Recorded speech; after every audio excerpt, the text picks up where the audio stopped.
అండి అందరికీ. ఈరోజు నేను క్యాప్సికమ్ ఫ్రై తయారు చేసుకునే విధానం చూపించబోతున్నాను.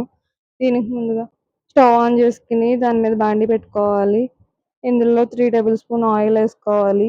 ఆయిల్ హీట్ ఎక్కిన తర్వాత ఇందులో చూపించినట్టుగా జీలకర్ర, అలాగే వెల్లుల్లి, ఎండుమిర్చి అనేది వేసుకోవాలి. అవి ఫ్రై అయిన తర్వాత అందులో క్యాప్సికమ్ ముక్కలు చిన్నగా కట్ చేసుకున్నవి వేసుకోవాలి. చిన్నగా కట్ చేసుకుంటేనే బాగుంటాయండి. ఇందులో ఇప్పుడు కొద్దిగా పసుపు, అలాగే ఉప్పు అనేది వేసుకోవాలి. అవి బాగా కలుపుకోవాలి.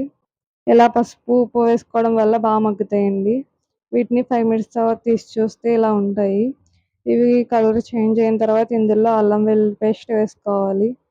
అల్లం వెల్లుల్లి పేస్ట్ బాగా కలిసేదాకా కలుపుకోవాలి. ఇది పచ్చివాసన రానింత వరకు కలుపుకోవాలి. ఇందులో కొద్దిగా కారం, చికెన్ మసాలా వేసుకుని బాగా కలుపుకోవాలి. ఇది మొత్తం కలిసేలా కలుపుకోవాలి. దీన్ని కాసేపు మగ్గనివ్వాలి.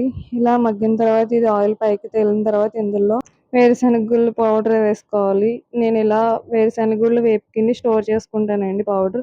అలాగే ఇందులో కొబ్బరి తురుము కూడా వేసుకోవాలి. ఇది టేస్ట్ బాగుంటుంది అని చెప్పి వేసుకున్నాను కొబ్బరి తురుము. ఇలా వేసుకున్న తర్వాత ఇందులో కొద్దిగా కరివేపాకు, అలాగే కొద్దిగా పుదీనా వేసుకుని దీన్ని ఇంకోసారి కలుపుకుని 5 మినిట్స్ ఫ్రై చేసుకోవాలి. ఫ్రై చేసుకుంటే మన క్యాప్సికమ్ ఫ్రై అనేది రెడీ అయిపోతుంది. ఇది మీరు కూడా ఇంట్లో ట్రై చేసి ఎలా వచ్చిందో చెప్పాలి. Thank you.